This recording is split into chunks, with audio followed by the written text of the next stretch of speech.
Buenas tardes, ¿cómo estás, Ana? Hola, buenas tardes, Pili. ¿Cómo estás? Bien, gracias. Bueno, les damos la bienvenida a nuestro programa número 10. Parece que fue ayer y nosotras celebramos cada programa. Hoy es día 27 de enero, pero el pasado domingo, el domingo día 24, fue el Día Mundial, el Día Internacional de la Educación. Y claro, pues nos toca celebrarlo. Ana encontró un vídeo precioso, muy emotivo, que es la historia de un abuelo y de su nieta, una niña que están compartiendo la aventura de aprender. Y ahí entran pues muchos conceptos en este vídeo. Es muy profundo, pero al mismo tiempo de una gran belleza. Gracias, Ana. Nosotras estuvimos compartiendo el pasado domingo este vídeo con nuestro mensaje para felicitar este día por nuestras redes sociales. Y hoy vamos a hablar de las listas. De acuerdo. Primero te tendremos a ti, Ana, hablando de qué es una lista y por qué son tan importantes en la enseñanza y en el aprendizaje. Y luego tenemos con nosotros a una invitada muy querida, Pilar Ledesma, que nos nombrará. Pilar es profesora de primero de primaria. Claro, Sí, tiene que dedicar mucho tiempo a la lectura y a la escritura. Y ella nos va a dar la lista de 25 libros que utiliza en primera y primaria para, mediante las listas, practicar tanto la lectura como la escritura de los niños. Por sí. último, tendremos a Silvia, nuestra Silvia. colaboradora Silvia, que nos hablará de un tema de la infancia, que es cómo fue la cruzada de los niños, y con esto finalizaremos el programa. Sí. El día, desde el domingo, estuvimos pidiendo a nuestros televidentes que nos mandaran ideas sobre las listas, y mientras Silvia Suárez habla, yo haré un pequeño repaso por ver si al final del programa podemos citar alguna intervención de nuestras seguidoras y nuestros seguidores. Y esto va a ser todo. Dentro de unos momentos empiezas tú hablándonos de las listas. Muy bien, pues muy bien. Gracias, Hasta Pili. ahora. Bueno, ahora, como ya hemos dicho, el programa de hoy está dedicado a las listas y a continuación, Ana, por favor, explícanos qué es una lista y el valor de una lista. De acuerdo. Mira, hay en el lenguaje, en la vida cotidiana, en la literatura, hay listas, siempre muchísimas cantidad de listas. Mira, yo aquí he recopilado, he listado, digamos, como 60 conjuntos donde podrían contener listas. Por ejemplo, un álbum, un alineamiento, un archivo, una cadena, una caravana, un catálogo, un catastro, un censo, un código, etcétera, etcétera. Hay más de 60, aquí no puse todas, o más, digamos, colecciones de objetos, de personas, de obras, de lo que sea, lo que se pueden hacer para hacer listas. Entonces, ¿esto por qué es importante? Porque dentro, digamos, de la capacidad humana, una de las capacidades más cognitivamente más importantes es la de enumerar. Entonces hay listas de todo lo que se pueda ser enumerado, digamos. Por ejemplo, en la vida cotidiana todos hacemos lista para la compra, lista para la comida, listas que son los menús, listas para hacer tareas, para planificar, etcétera, etcétera. En la literatura hay listas, listas, digamos, de los grandes autores que han hecho listas, pero también listas en la pintura. Pensemos en los cuadros de Bruegel, por ejemplo, son listas de personajes, de situaciones, de escenas. También hay listas en la música, como por ejemplo el bolero de Ravel. Todo esto es lo que habla Umberto Eco, el semiótico italiano tan importante, que tiene un libro que se llama El vértigo de las listas, donde él cuenta toda esta lista en la literatura, en la pintura, etcétera. Hay listas también de personas, como por ejemplo una caravana o una fila, que de ellos nos va a hablar Silvia Suárez, luego en este programa, ya lo sabes. También hay listas, digamos, en la literatura infantil.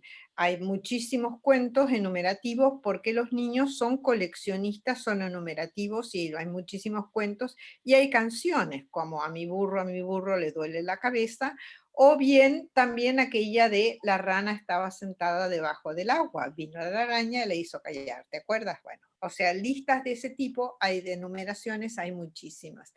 Hay disciplinas que se dedican a las listas, por ejemplo, la zoología, la arqueología, la antropología, sí tienen, digamos, la lista es parte del trabajo disciplinario de la gente, de los científicos, digamos. También hay listas, las primeras escrituras, las escrituras sumerias de la Mesopotamia, eran listas, listas de traducción de una lengua a la otra, listas de objetos que se nombraban, lista para hacer las referencias, digamos, de lo que hay que hacer, etcétera. O sea que la lista está relacionada con el origen de la escritura. O sea que tenemos esta tendencia humana a ser acumulativo, a ser coleccionista, se ve en las listas. Además de esta cantidad de listas, lo que tenemos que también saber que las listas son muy importantes en todo el proceso de enseñanza-aprendizaje. De ello nos hablará Pilar Ledesma, de cómo usar las listas para aprender a leer y escribir, de cómo usar la lista para corregir un texto, para saber para hacer vocabularios, para saber cuáles son los marcadores discursivos dentro del texto, cuáles son los verbos, etcétera, etcétera. O sea, el aprendizaje del lenguaje en el sentido de más bien de analítico, digamos, del aprendizaje, está hecho de numerosas listas. La redacción, para enseñar a un niño a redactar, tiene que tener una La lista redacción de en la gramática, los tiempos verbales, la lista de los tiempos verbales, lista de las personas, las conjugaciones, etcétera, etcétera. O sea, los digamos, problemas. la lista, hay un estudioso de historia de la lingüística que dice que la lista formó parte, digamos, del estudio del análisis de la gramática y del vocabulario. O sea que tenemos listas en ese sentido muchísimas. Ahora voy a enseñar, pero me parece que no sé qué pasa, que porque no baja este documento Va porque no baja, bajando, va bajando. Es lento, pero ¿va va bajando. bajando? Ah, Sí, bueno.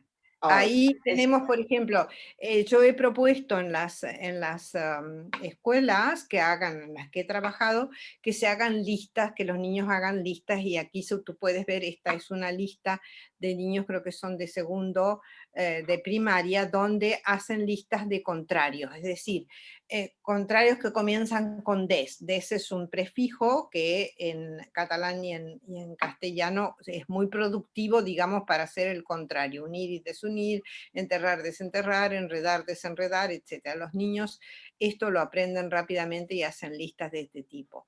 También hemos propuesto de hacer con niños pequeños, con niños de P5, en las escuelas listas, por ejemplo, de vocabulario temático, como puede ser sentimientos, ¿sí? Contento, miedo, nervioso, triste, etcétera. O sea, eso también lo puedo hacen. decir aquí una cosa. El otro día estábamos hablando con alguien y salió, ¿para qué vas a buscar un libro que hable de sentimientos si en cualquier libro, cuando acabas de leerlo, puedes Mm, pedir al niño que haga una lista de cómo se ha sentido sí. al leerlo o qué O de sentimientos los que habían en pasa el con los libro? No, personajes, claro. claro, exactamente. Entonces puedes buscar un libro con calidad literaria y con cualquiera Mm, de ellos ya tienes el sentimiento. exacto. No necesitas Aquí hay un libro. otra lista, este es de Está segundo, fijo.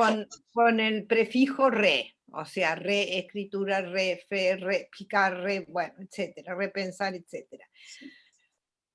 Aquí también en segundo de primaria, digamos, la poesía utiliza también las listas. Entonces hemos hecho propuestas, digamos, de listas. Fíjate, en este caso, un niño de segundo de primaria hizo un poema con listas monosilábicas. Todas las palabras del poema son listas de una sola sílaba, digamos, ¿no? O sea que imagínate.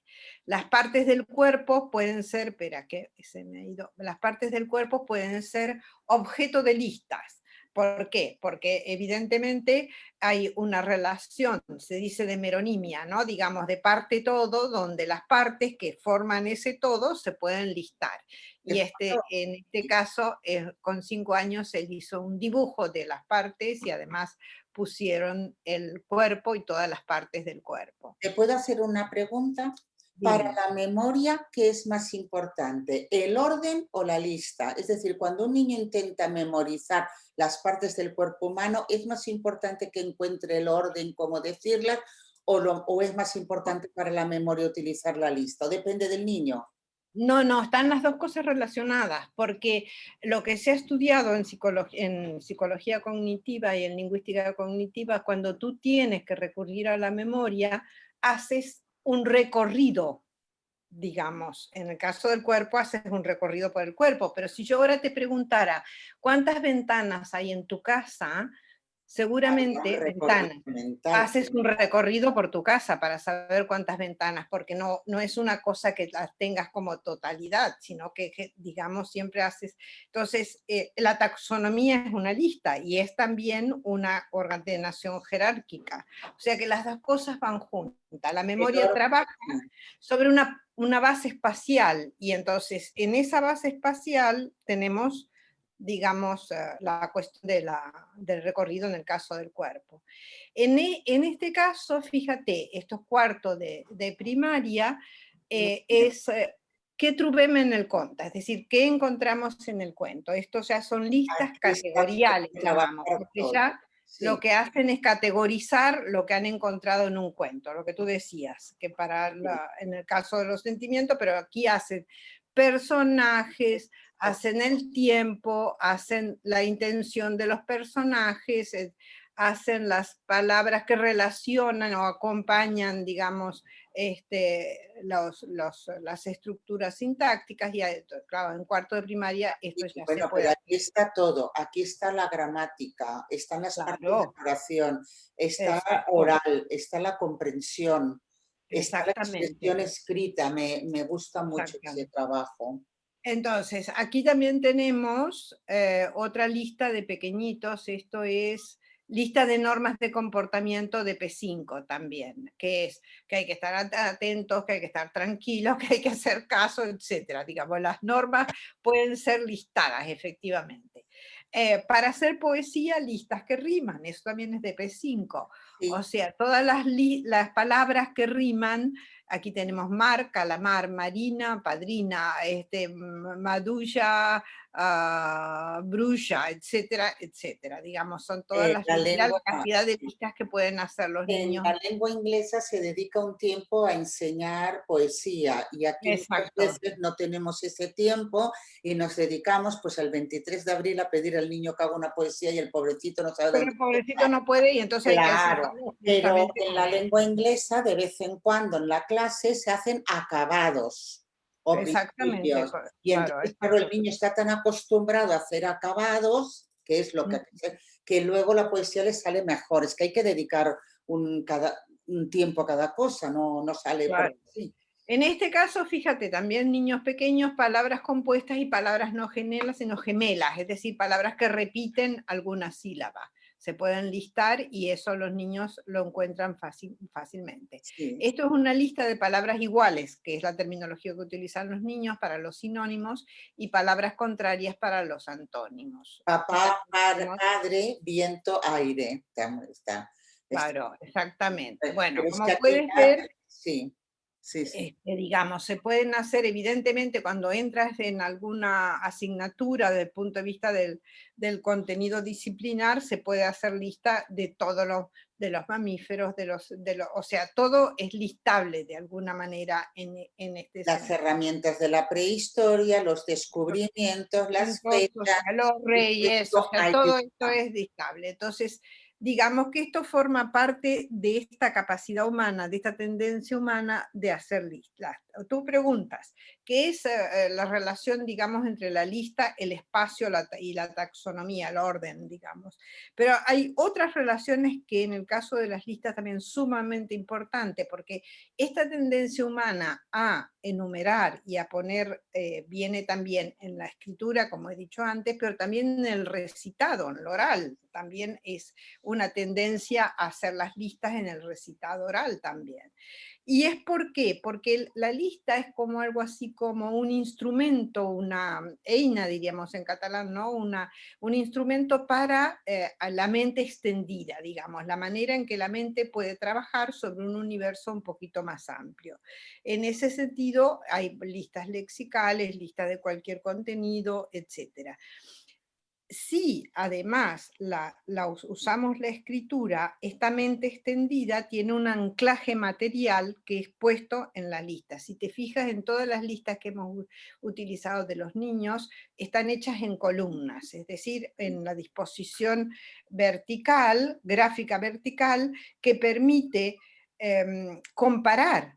Digamos, el hecho de buscar palabras iguales o palabras contrarias es tener un conjunto de palabras en este caso y compararlas. Yo lo que he mostrado básicamente es un trabajo sobre el lenguaje, fundamentalmente sobre el lenguaje, para vocabulario, para morfología, para gramática, etc.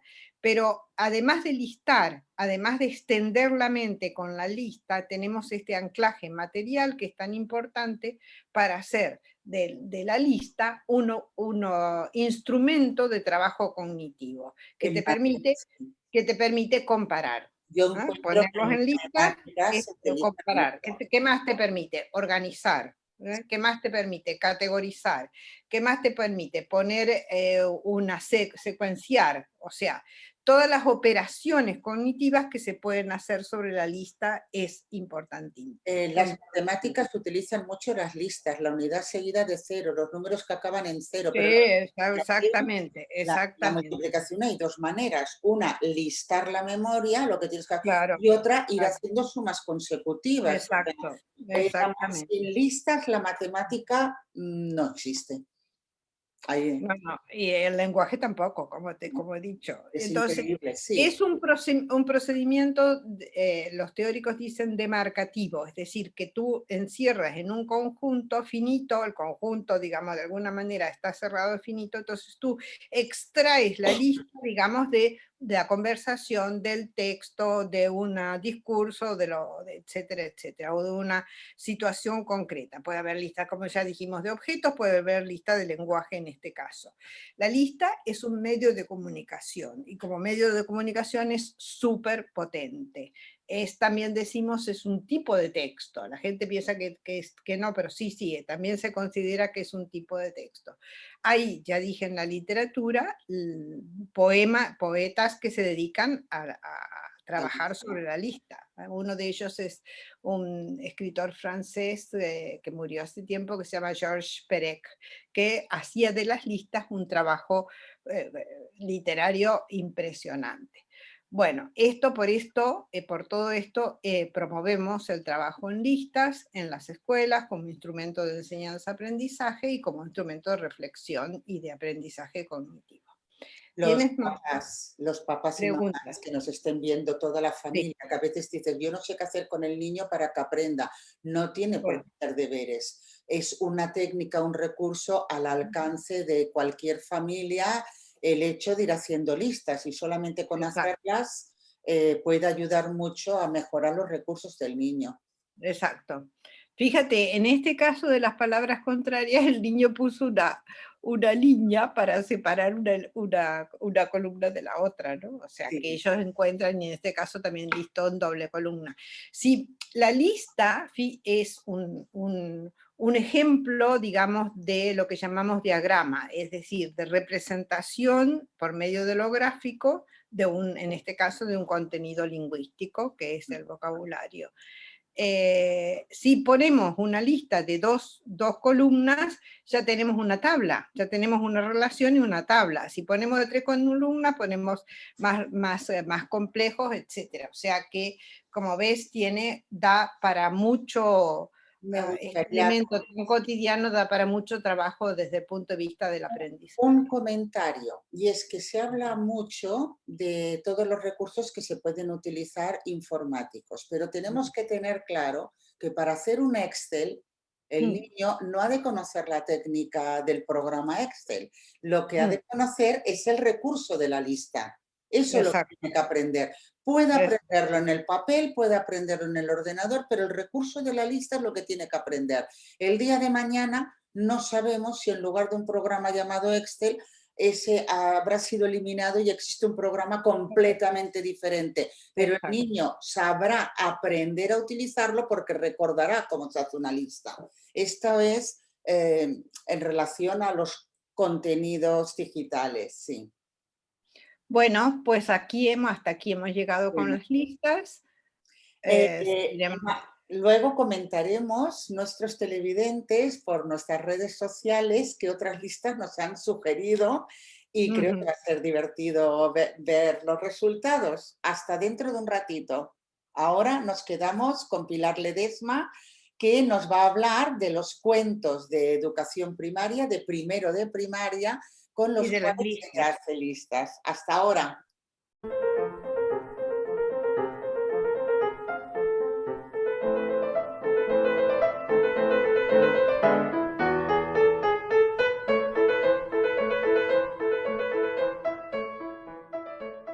Hola, buenas tardes, Pili. Hola, buenas tardes. Hola, Pilar Ledesma. Presentamos Hola, Ana a y Pili. Pilar Ledesma, Pili Biarche y yo misma. A ver, Pilar es profesora de primero de primaria de la escuela Juan Sobrarias de Alcañiz. Pilar, además de profesora en activo, digamos, en ejercicio en este momento, ha estudiado ciencias de la educación y se ha doctorado en ciencias de la educación por la Universidad de Zaragoza.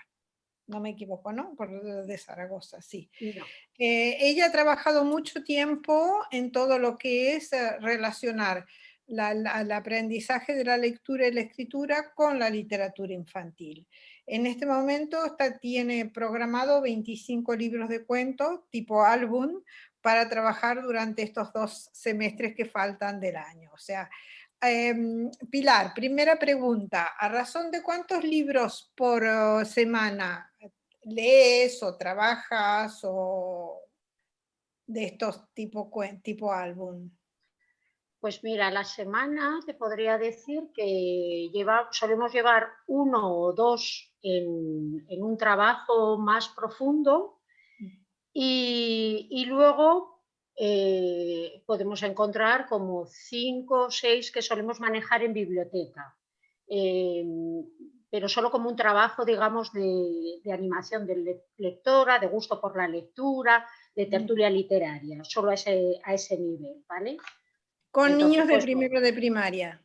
con niños de primero de primaria, sí. Bueno, o sea que tú estás realmente lo pones en situación casi de inmersión letrada completa, porque si son 1 o 2 por semana, son 40 por curso más o menos. Claro. Una Sí. pregunta, Pilar, porque este tema que a veces nos interrumpe mucho. Se supone que tú eres profesora de primero de todas las asignaturas. Bueno, este año, por la situación que estamos viviendo, el centro ha tenido que hacer una organización diferente, ¿vale? Sí, Y además da la casualidad que nuestro centro ha hecho una apuesta bastante fuerte por un cambio, digamos, metodológico y por un cambio en la coordinación que se ha llevado y que es asignatura pendiente en todos los centros entre infantil y primaria, ¿vale? Entonces yo he estado muchos años en infantil y consideraron oportuno que pasara a primaria para que con las compañeras de primaria, o sea, de primero, pudiéramos implementar la misma metodología que hay en infantil, pero en primero de primaria, y constatar dificultades y bueno, y buenas prácticas que hemos llevado en infantil trasladadas al ámbito de primero de primaria. Entonces estoy dando lengua y matemáticas. bueno, yo esto te lo digo porque siempre está el tema de la programación.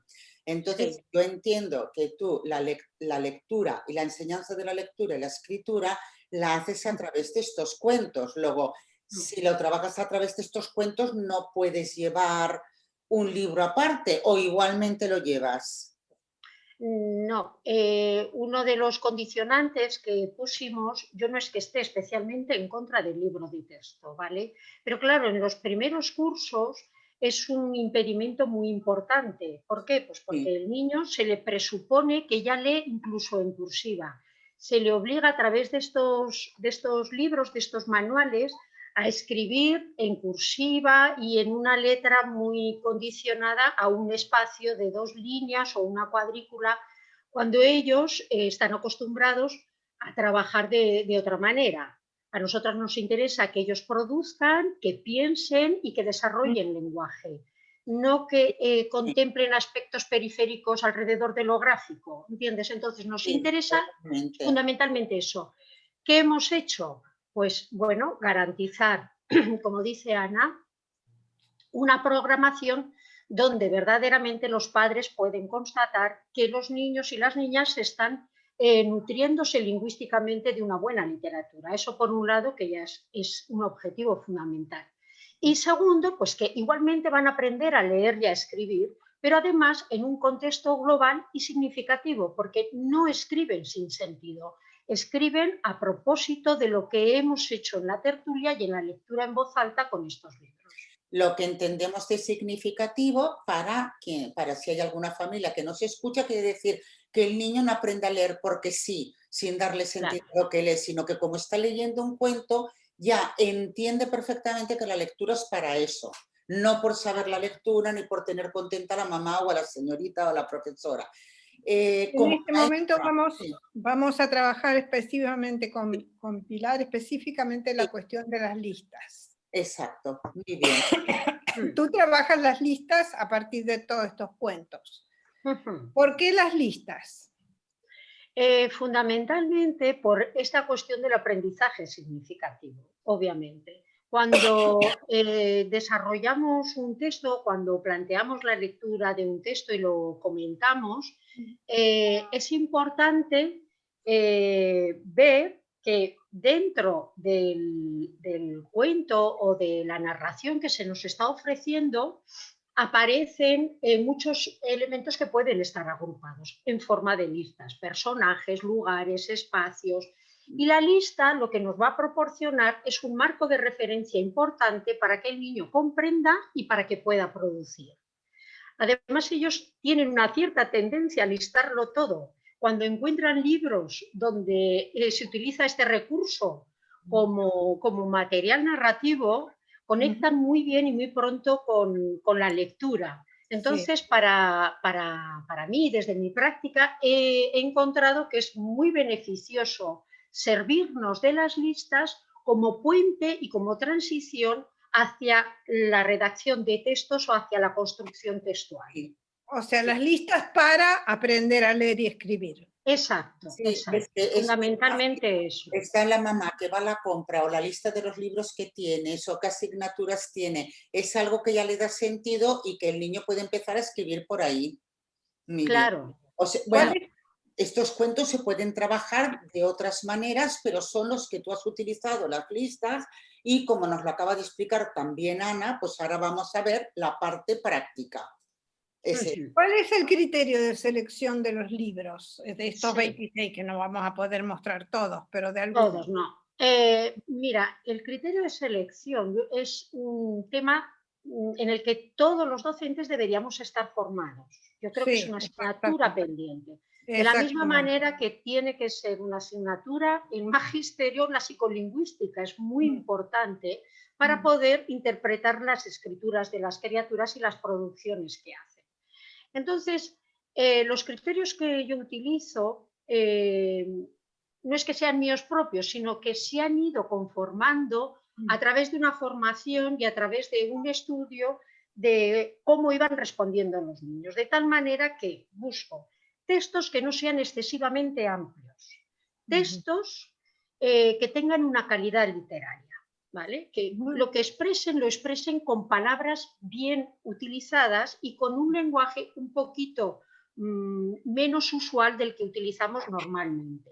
Porque de esa forma yo puedo ayudarles a que vayan incorporando ese vocabulario que tanto se desea que luego vayan a utilizar. Entonces me fijo en el léxico, en las construcciones que se utilizan en los textos, que no sean excesivamente complejas, pero que sí que estén dotadas de una buena calidad. Luego me fijo también en la historia, que sean historias que a mí me gusten y que no sean, entre comillas, didácticas, es decir, que no entrañen unas enseñanzas muy explícitas, sino que formen parte de lo que puede ser algo verosímil, que no sea creado para. Y eso se nota mucho cuando... por la lectura.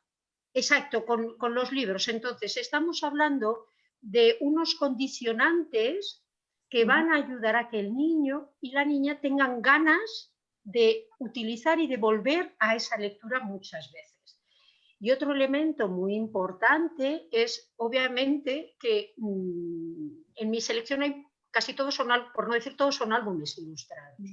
¿Por qué el álbum ilustrado? Pues porque el álbum ilustrado en infantil y en primaria y en secundaria son, digamos, herramientas que permiten pensar o leer de una manera muy activa. La criatura cuando está leyendo, cuando le estoy leyendo y le muestro la imagen, verdaderamente están escrutando para entender el significado global de lo que está escrito junto con lo que está viendo, porque a veces se contradice, porque a veces lo constata, pero otras veces lo anticipa y otras veces, entonces aprenden a hacer una lectura activa, aunque yo les lea, no hacen una lectura pasiva. Multimodal. Exacto. Mirar, leer, escuchar, comentar. Exacto. Vale. Ok, oye, otra cuestión. Dices tú que ellos son activos en esto, pero todavía ¿son lectores autónomos? No. Ah, vale, ok. No son autónomos. ¿Y entonces?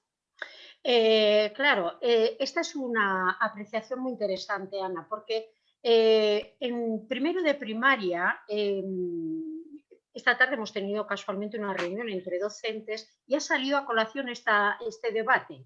Claro, cuando llegan a primero de primaria se supone que deben de leer o se supone que inmediatamente tienen que tener esa lectura autónoma. Claro que es un objetivo y a mí también me preocupa que los niños y las niñas no lean, o sea, e intento que en el momento que ellos ya han pasado un tiempo escribiendo y están sueltos en la escritura, empezamos a trabajar el tema de la codificación y descodificación un poquito más a fondo.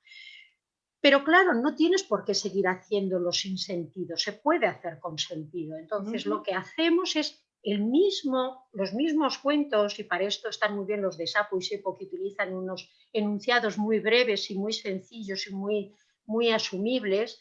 Estos libros los compran las familias y en casa practican también lo que es el aprendizaje de la lectura y escritura. Lo hacemos en el aula y lo hacen en casa, porque ellos saben que cuanto más practiquen la lectura, más velocidad lectora tendrán y más rápido podrán seleccionar, que de eso tienen muchísimas ganas, coger sus libros y leérselos para ellos mismos. Ya forman parte de la biblioteca del niño propia. Claro. No puede ser todo, o sea, tenemos que compartir, tenemos que utilizar la biblioteca, pero todo lector sabe que ha de tener unos libros propios. Claro. Eso quiere decir que trabajas con la familia.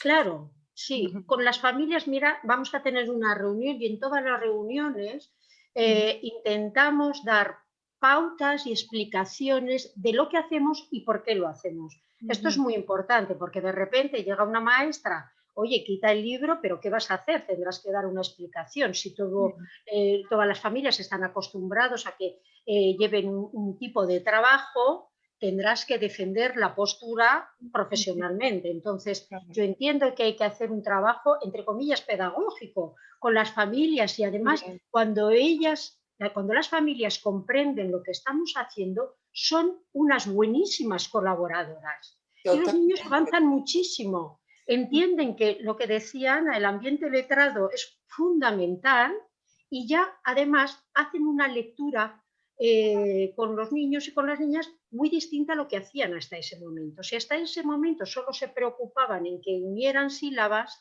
y que formaran palabras, ahora hay momentos que dicen, vamos a trabajar eso, pero no dejan de leerles y no dejan de hacer el trabajo de la lectura, digamos, global y la lectura por placer. Es que yo me he encontrado muchas veces con las familias que quieren saber lo que el niño hace en la escuela, lo cual es que es bueno. O sea, Claro.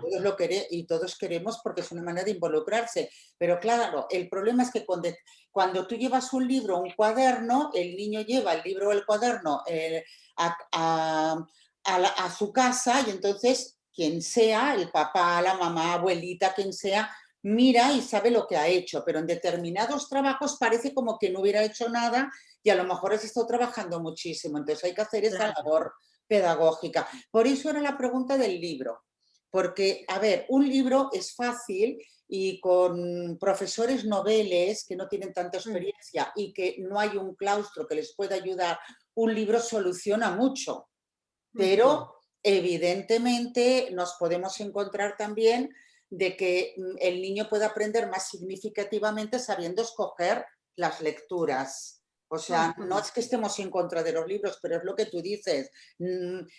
Hay que tener muy claro que si haces este tipo de trabajo no puedes además llevar el libro de todos los niños. Claro. Bueno, Oye, te he preguntado si sí. los niños eran lectores autónomos. Ahora te voy a preguntar si son escritores. Sí que son escritores. Porque esta pregunta, esta idea también es interesante. A mí también me costó entender que tenían que escribir para poder leer. Yo entendía que cuando uno o sea, no podía comprender la lectura sin la escritura, y además eso al margen de la oralidad.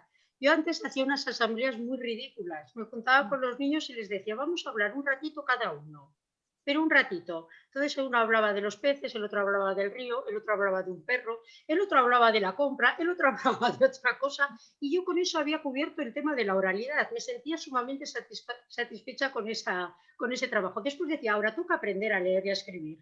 Un ratito de mami, mi, y otro ratito de escribir. Y así estuve un tiempo hasta que descubrí que efectivamente, gracias a las investigaciones de Ana y al trabajo tan bueno que ha hecho ella también conmigo, pues descubrí que eso no era modo y manera. Entonces, efectivamente, encontré en la literatura un gran aliado para el aprendizaje de la lectura y la escritura. Bueno, Ana nos ha enseñado muy bien. Sí, que en lo que dice Ana de la escritura. Sí, que es lectura y escritura. Y escritura. Escritura. A mí también se me ha quedado grabado de Ana. Lectura y escritura y oralidad. Y oralidad. Y oralidad, las tres, porque yo ahora el trabajo lo hago, claro, completamente distinto. Entonces, fíjate que estos niños llevan unas libretas para lengua, les mandamos comprar y casi la están terminando. Han escrito tanto y además ellos les encanta pasar las hojas y dicen, pero ¿cuánto escribimos? ¿Cuántas cosas hemos escrito de sus personajes, de los abecedarios, de los listados, de los textos que construimos de manera conjunta? Y a base de escribir es cómo llegan a la lectura. A base de escribir, de hablar y de ofrecer modelos, cómo llegan a la lectura. ¿Os parece que pongamos ya algún ejemplo? Vale. Pongamos un ejemplo de sapo y cepo, a ver. Mirad, voy a hacer lo siguiente. Vosotras ahora vais hablando sobre los ejemplos y yo voy a poner en la pantalla para que lo vean los telespectadores. Aquí tenemos sapo y cepo, ¿cómo lo veis? Muy bien. A ver, hay un cuento de sapo y cepo, a ver.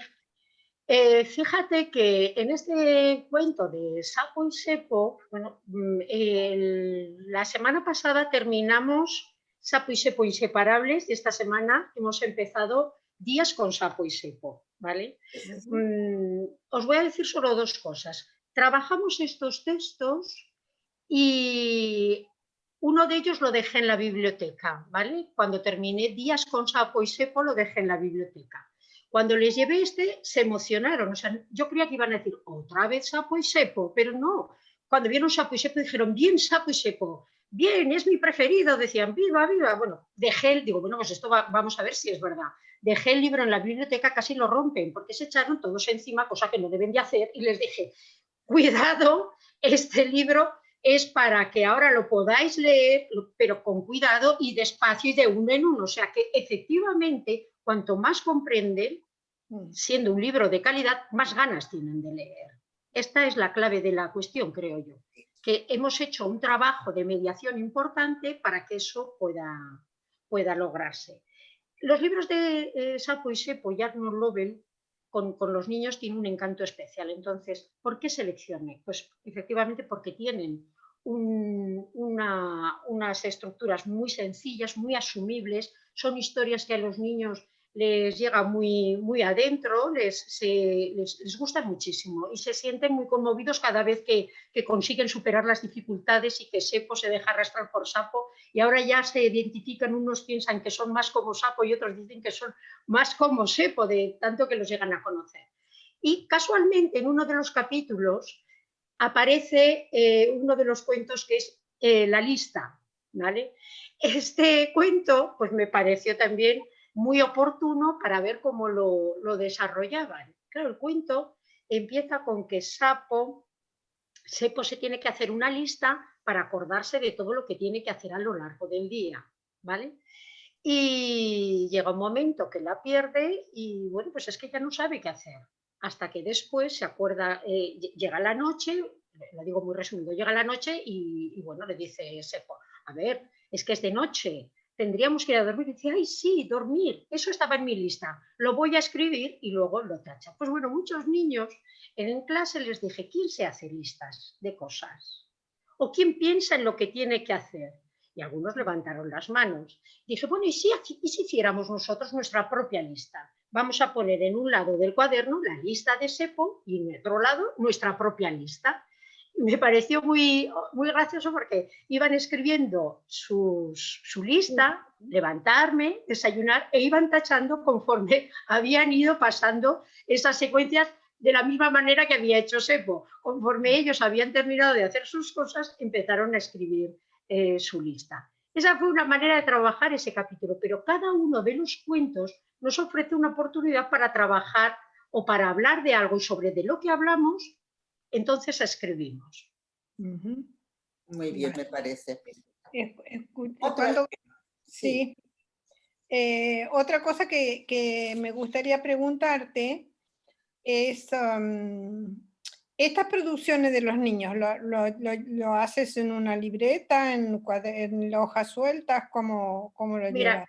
Sí, lo hacemos ahora hay libretas que son folios, pero en forma de libreta, ¿vale? Claro, llevarlo en folios era muy caótico. Entonces, fíjate que en principio, cuando me enteré que estaban estas libretas sin ningún tipo de pauta, me parecieron muy oportunas. ¿Por qué? Pues porque hay muchos niños que verdaderamente tienen dificultad gráfica a la hora de producir letritas pequeñas o al hacer un tamaño.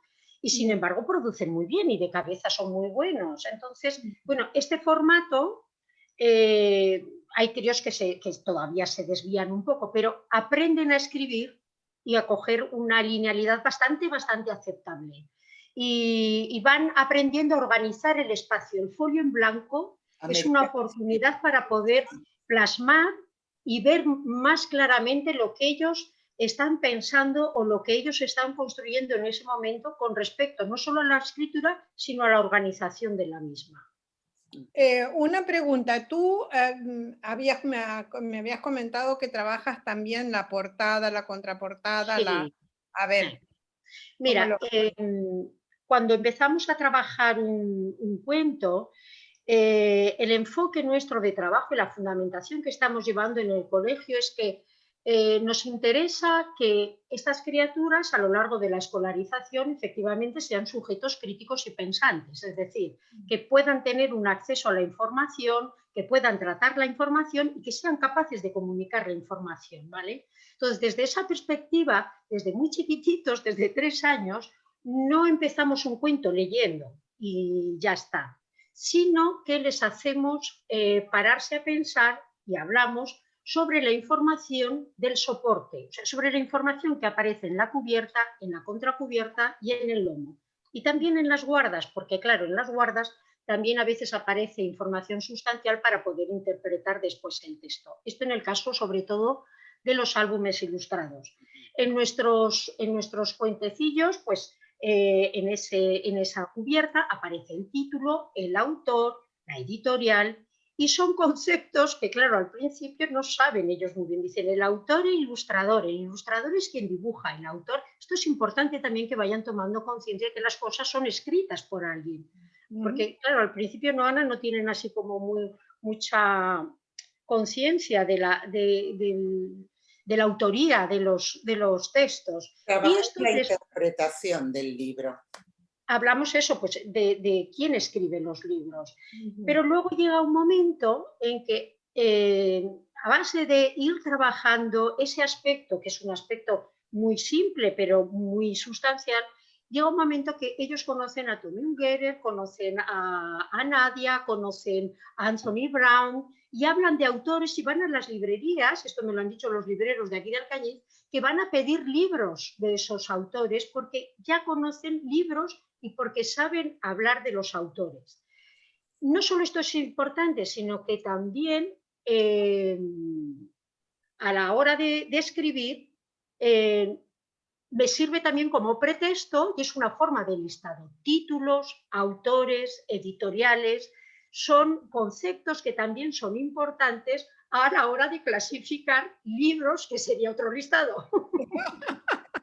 Bueno, o sea, que haces, como dice Humberto Eco, el vértigo de las listas. El vértigo de las listas.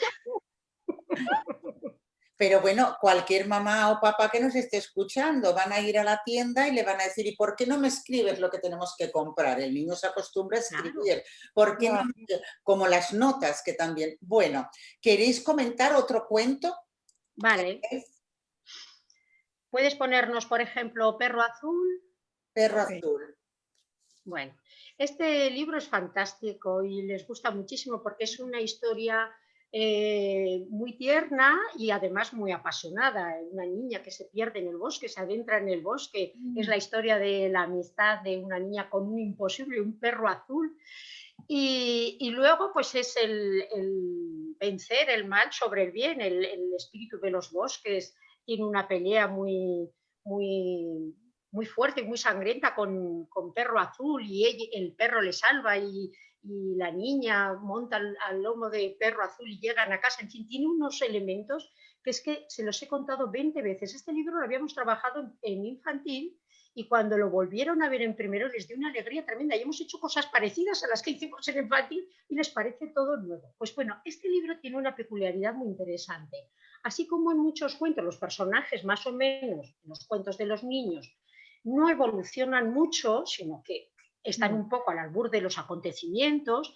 En este caso, estos personajes van cambiando, los padres van cambiando de opinión, se transforman según lo que ha ocurrido. La niña también al principio se muestra muy tímida y al final es como una heroína. En fin, me pareció que era muy chulo para poder trabajar las listas que tenían que ver con esos adjetivos que podíamos dar a esos personajes. Y además, esas listas me iban a dar pie para poder trabajar el texto descriptivo. De tal manera que vamos del texto narrativo, que es el del álbum ilustrado, a las listas texto enumerativo y después pasamos al texto descriptivo, pero con una hilazón y un andamiaje que para nada resulta dificultoso en los críos y sí que les parece como un reto y como un ejercicio apasionante en el sentido que se esfuerzan muchísimo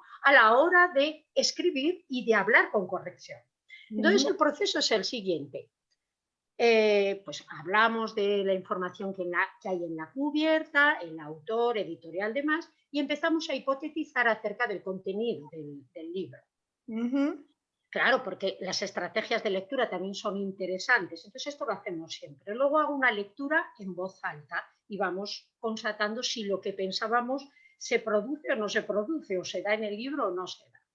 Y a continuación ya las siguientes lecturas son tertulias, auténticas tertulias literarias, porque hablamos del libro y de nuestra vida, de las cosas que vemos en el libro que tienen concomitancias con nuestra vida, de nuestras experiencias, de nuestros sufrimientos, de las veces que nuestra madre nos ha dicho que no y nos ha enfadado, de las veces que hemos salido vencedores de una situación conflictiva.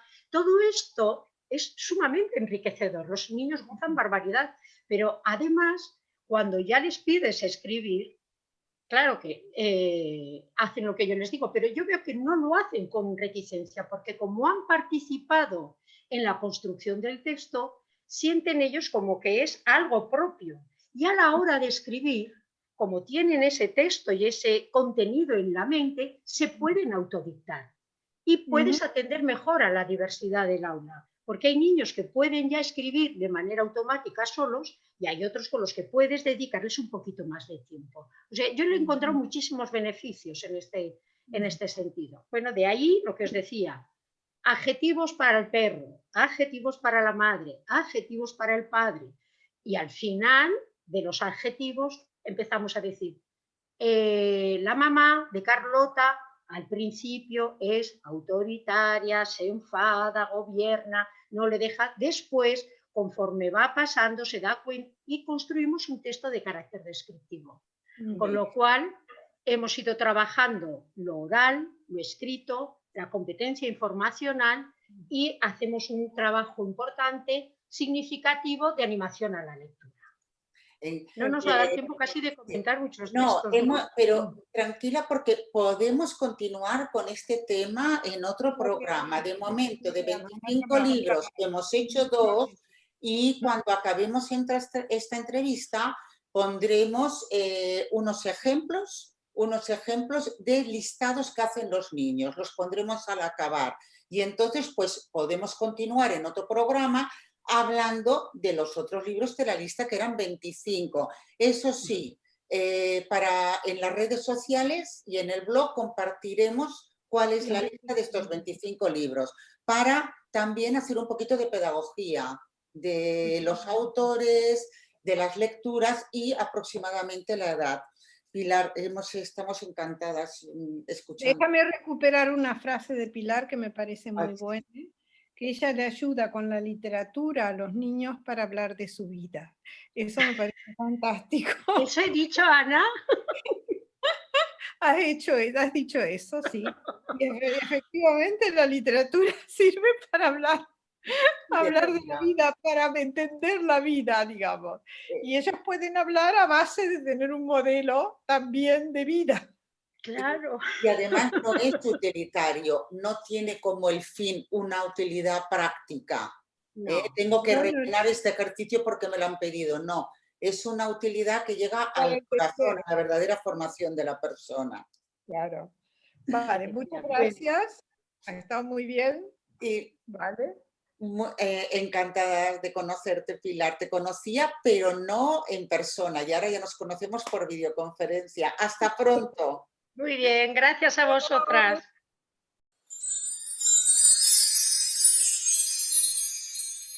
Aquí estamos de nuevo con nuestra colaboradora, Silvia. ¿Qué nos has preparado para hoy, Silvia? Bueno, para hoy hemos preparado la Cruzada de los Niños. Muy bien, explícanos de qué va a ser, qué es la Cruzada de los Niños y de qué vamos a compartir. A ver, yo creo que hay que empezar con un cuento tradicional, y el cuento tradicional es El flautista de Hamelín.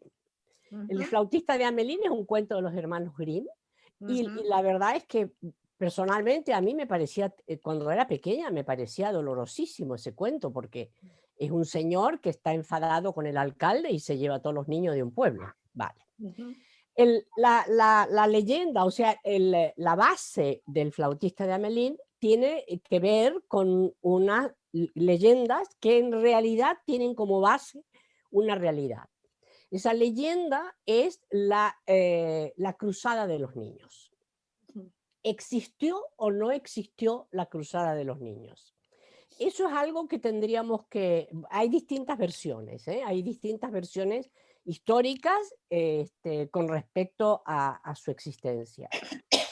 Es importante saber que en el siglo XII ya ha pasado la Tercera Cruzada. O sea, estamos en el 1212, ha pasado a la Tercera Cruzada, y entonces un niño en Cloix recibe, según dice él, Alemania, no, en Francia, en perdón, Francia. en Francia. El niño se presenta al rey con unas cartas que según él le ha dado Jesucristo, porque se le ha aparecido Jesucristo, donde le insta a hacer una cruzada para recuperar Jerusalén de los musulmanes. ¿Vale? El rey lo manda de vuelta a casa porque no le da ninguna importancia. Pero el niño por su cuenta comienza una campaña para reunir a niños que vayan con él a hacer las cruzadas. Y entonces se va reuniendo niños, y según dice la leyenda, se reúnen 30.000 niños, tanto en Cloix como en el camino. Y todos esos niños, los 30.000, se dirigen hacia el puerto de Niza. ¿Vale? Realmente no llegan los 30.000, algunos se vuelven. 30.000 bocas que alimentar no está mal.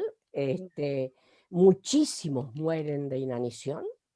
Digamos que el camino de Cloix, que queda en el Loire a Niza, queda totalmente sembrado de cadáveres de niños. Hay algunos clérigos que van con ellos, algunos adultos.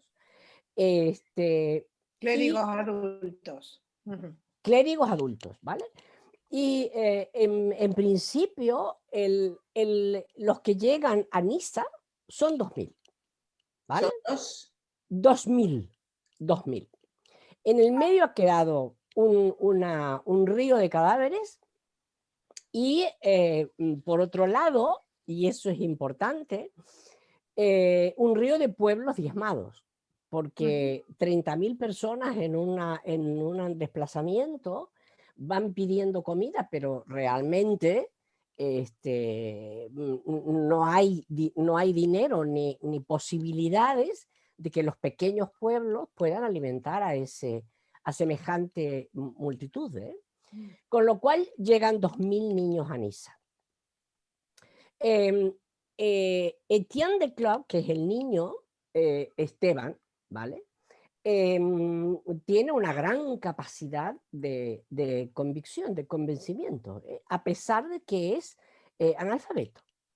Y les ha convencido a su gente de que el problema para ir a Jerusalén no es nada, porque según le ha dicho Jesucristo, cuando ellos lleguen al mar, al Mediterráneo, las aguas se abrirán como se abrieron para Moisés. O como Moisés, claro. Claro, y entonces ellos cruzarán, ¿vale?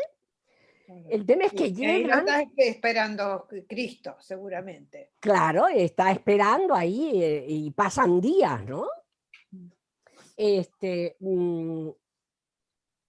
Paralelamente, o sea, lo importante es que ellos pasan días y días hasta que unos mercaderes que hay en el puerto les ofrecen llevarlos hasta Tierra Santa. Y entonces contratan barcos y contratan 7 barcos. De los 7 barcos naufragan 2. Y los 5 restantes, en lugar de dirigirse hacia Alejandría, van a Argel, y de Argel los llevan a Constantinopla como esclavos. Y los venden como esclavos. Claro. O sea que el final es que realmente los niños son vendidos como esclavos, ¿vale? Perdón, digo la trampa de ofrecer los barcos, ¿eh? No me refiero... Sí, la trampa de ofrecer los barcos. Los niños están convencidos de que llegarán. O sea, y están convencidos de su fe, y de que su fe les va... Claro, ellos tienen una misión y la van a cumplir, ¿vale? Paralelamente, y esto es al mismo tiempo de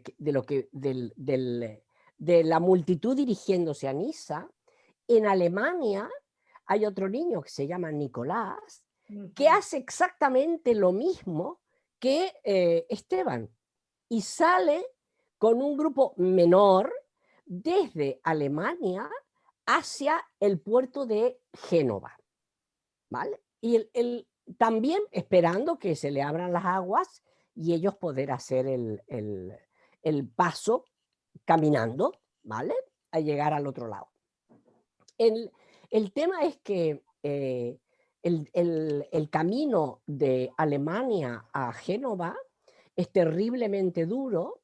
Muchos regresan rápidamente a su casa cuando ven la dureza del camino y otros mueren, se mueren de epidemias, mueren de distintas maneras. Y en el momento de llegar a Génova, el gobierno de Génova les ofrece que se queden ahí. Les dice que es una locura y entonces le dicen que se queden, que ellos les van a dar la nacionalidad, que les van a dar estancia en Génova. Las niñas del grupo se quedan en Génova, ¿vale? Pero Nicolás llega hasta Roma. Y el Papa Inocencio le dice que se vuelva, que, no, que eso es una locura, que se vuelvan. Paralelamente, claro, los padres, hay tanto niño muerto en los caminos que eso, claro, rápidamente se sabe, y los padres de los niños a los que Nicolás ha convencido están enfurecidos y entonces cogen al padre de Nicolás y lo ahorcan, ¿vale? O sea que la expedición alemana termina terriblemente mal. Es un drama, realmente es una historia muy dramática. O sea, yo creo que es una historia, una leyenda, una historia leyenda con un final terrible. Y lo importante es que al cabo de muchos años aparece un clérigo en Francia diciendo que él era un clérigo joven, recién, ¿cómo se dice? Recién hecho clérigo, y que se había ido con la Cruzada de los Niños, pero que él no es tomado como esclavo porque él es monje, y él llega así a Tierra Santa y vuelve y dice que no hubo cruzada, ni los niños llegaron, ni que fue todo un fracaso, ¿vale? Claro, hay mucha literatura sobre eso, hay como mínimo 5 o 6 libros escritos sobre la Cruzada de los Niños. El más interesante para mí es el de Schwab, que lo escribe en el 1848, y tiene una revisión, una traducción en español hacia 1947. Y en esa traducción al español aparece un prólogo de Jorge Luis Borges. Y Job lo da así, tal cual, tal como lo he contado yo. Lo interesante de Job es que la distribución del libro es que él cuenta la historia, pero luego aparece lo que piensa un goliardo, lo que piensa un sacerdote, lo que piensa aparecen como distintas personas hablando, ¿no? Yo creo que hay otra versión, hay una versión histórica, más histórica, que dice que realmente iban muchos adultos en esa expedición, ¿no? En esa cruzada. O sea, muchos adultos que bueno, que se habían puesto con ellos y que realmente todos terminan siendo o muertos o terminan siendo esclavos. O sea, es una cruzada como cruzada inexistente. Tiene puntos en común con historias recientes, que partiendo de un hecho, pues hay, no es una fake news, sino como, tampoco digo que sea una histeria colectiva, pero sí como un convencimiento de una serie de personas que haciendo un largo viaje van a conseguir algún resultado. No me refiero. Sí. Y entonces yo creo que el camino acaba siendo más peligroso. También a veces son empujados por las circunstancias. No es, hay que cogerlo, es complejo el tema. Te quería preguntar, ¿hay Sí. alguna posibilidad que cuando hablen de niños se refieran a adolescentes casi jóvenes? A ver, Esteban tenía 12 años, ¿vale? Entonces son preadolescentes, adolescentes, ¿vale? Bueno, pero además hay otra versión, que es una versión que yo diría que es más realista, y es tenemos que tener en cuenta que en la Edad Media, en el siglo XII, hay una inmensa pobreza. Una Eran inmensa niños pobreza. pobres. Eran niños pobres. Niños y, bueno, niños y adultos agricultores pobres. y adultos pobres. De abandono. O sea, las cruzadas han sido un desastre para la economía europea. Un desastre. Porque yo creo que hay que remontarse al origen de las cruzadas. Y el origen de las cruzadas empiezan en el 1095. El origen de las cruzadas es económico-político. Por un lado, sí, es cierto, quieren recuperar para la cristiandad la Tierra Santa, pero es verdad que muchos señores feudales se apuntan a las cruzadas porque es el camino a las riquezas de Asia. Es el camino hacia las especies, es el camino hacia el oro, y es la posibilidad de incorporar nuevas riquezas para Europa. El señor feudal de la época no tiene conciencia de voy a desarrollar mi feudo. Él quiere dinero, quiere oro para vivir bien, digamos. Eso lo podríamos relacionar también con épocas posteriores, ¿eh? Lo importante es que las cruzadas van empobreciendo Europa. Van empobreciendo Europa en muchos sentidos. Los señores feudales se van haciendo ricos y los pobres van siendo más pobres. Y sobre todo a nivel de agricultura, los señores feudales no desarrollan la agricultura en sus tierras y además traen inventos como el arado que no existían en Europa, lo cual implica menos mano de obra. Y esa menos mano de obra obliga a los agricultores y a los vasallos de la época a quedarse sin trabajo. Y al quedarse sin trabajo, esa gente comienza a deambular por los caminos. Y realmente hay grandes movimientos y desplazamientos de gente, claro, de gente en busca de vida, en busca de poder alimentarse. Exacto. Y entonces, ¿cuál sería la hipótesis aquí? Los ricos, o sea, los aristócratas, los que tienen de qué vivir, etcétera, miran con cierta condescendencia a estos pobres, porque eso no va con ellos. Y entonces, como en hipótesis no va con ellos, ellos consideran que los labriegos que van deambulando por los pueblos son masas de gente ignorante, tonta, no sé, de pocos recursos. Claro, y entonces ellos condescendientemente los llaman pueri. Claro, y pueri quiere decir niños en latín. Claro, porque entonces, eso en Francia, claro, en Italia cuando hablaban del kinder también se referían a los chicos jóvenes solos. Claro, lo importante es que los pueri eran adultos y niños que van a la deriva y van buscando de qué vivir, ¿no? Yo creo que eso es importante para tenerlo en cuenta hoy, digamos.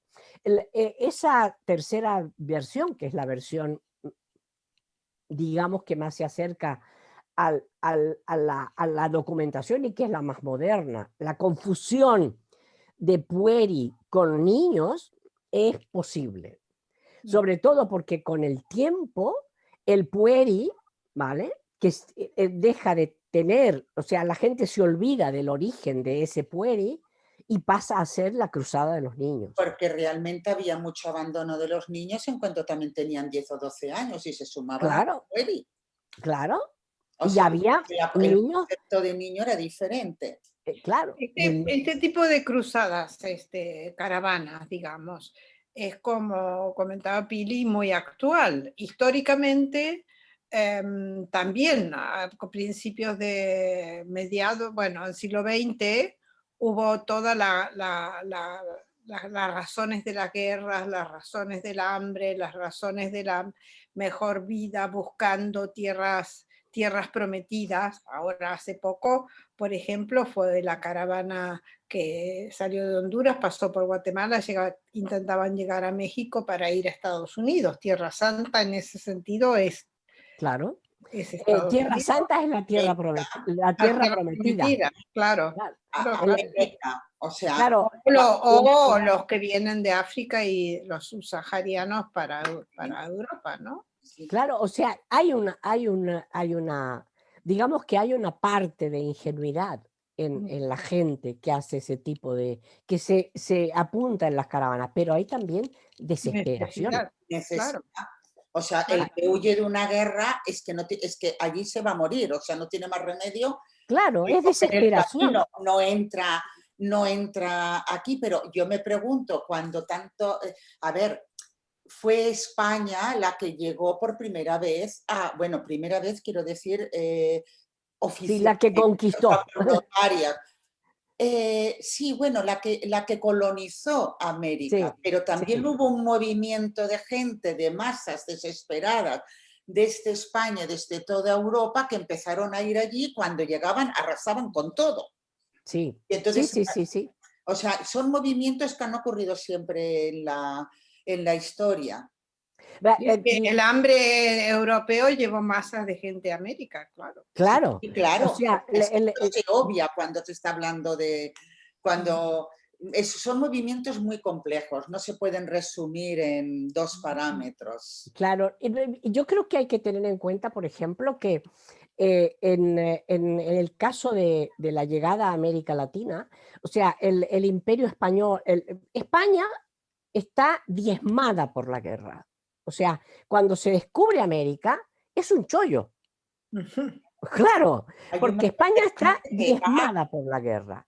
España está o sea, lleva tantos años de guerra contra los moros y contra los judíos y etcétera, que el hombre común no trabaja, solo guerrea, solo son guerreros. Entonces, ¿qué hacen? Es perfecto. Llega a América y ¡buah! Se van en masa a colonizar América. E incluso si alguien con buena fe intentaba pararlos, No. era imposible, no había medios. Pero no solo España, Inglaterra. Bueno, después Holanda, Holanda, Italia. Portugal. Marcharon todos para allí, todos para allí. Claro. Porque yo creo que hay que tener en cuenta que está por comenzar el Renacimiento, ¿eh? O sea, es el fin de la Edad Media. Y en la Edad Media el concepto trabajo solo es para los siervos. O sea, lo que sería la clase rica o media, entre comillas, no tenía concepto de trabajo en ningún lugar de Europa. Y entonces sí se van allá y sí trabajan allá. Eso es lo importante. Allá sí trabajan. Y es importante. Es una buena oportunidad. Claro, porque además descubren las riquezas y además yo creo que el hecho social, la visión social del hombre adinerado como trabajador desaparece. Como no trabajador, perdón, desaparece. O sea, la historia española está llena de hidalgos que llegan a ser hidalgos pobres. Y si no, pensemos en el Quijote. Ahí en el Quijote lo tenemos clarísimo, ¿vale? Y en todo lo que es la novela picaresca. O sea, los ricos empiezan a venir a menos, Y entonces aparece toda una literatura que es la picaresca, donde todos los patrones de la picaresca son hidalgos pobres. Es el Renacimiento. Bueno, Entonces, ¿cómo vamos de tiempo? Me gustaría enseñar las Sí, pinturas que he encontrado. Bueno, sí, con son todos maravillosas. Sí, sí, enseñémoslas. Vale, ¿compartimos pantalla, Pili? sí, esta ya puedes compartirla ya. Vale. Entonces, a ver.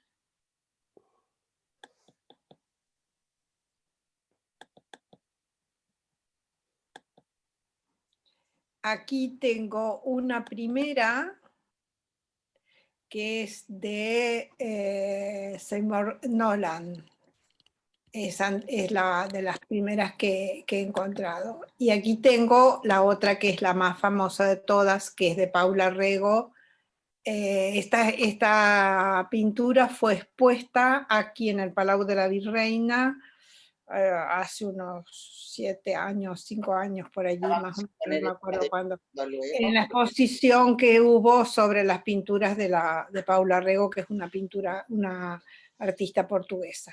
Pero hace a la Cruzada de los Niños. Sí. Y las dos hacen referencia justamente a la Cruzada de los Niños. Exactamente. Entonces queríamos enseñar estas dos pinturas. Muchas gracias, Ana. Silvia, Muchas gracias. Silvia. Sí. Un placer, como siempre. Y, muchas gracias a vosotras. Bueno, y esta caravana de niños, esta cruzada, forma parte de esas listas de las que veníamos hablando, en este caso listas de personas, digamos, personas Claro. que se ponen en fila para llegar a un puerto, digamos, a un sitio donde vivir mejor. Exacto. Nos despedimos por hoy. Todavía no hemos recibido sugerencias. Hemos preguntado en las redes sociales, en nuestras redes, si alguien nos podía comunicar algún ejemplo de listas, ya que este programa lo hemos dedicado a las listas y hemos acabado con Silvia y la Cruzada de los Niños, que forma parte de la historia de la infancia, pero ha habido pocas referencias, así que esperaremos a exponerlas para el siguiente programa. Con Muy todos bien. ustedes, hasta pronto. Hasta pronto, muchas gracias. Gracias.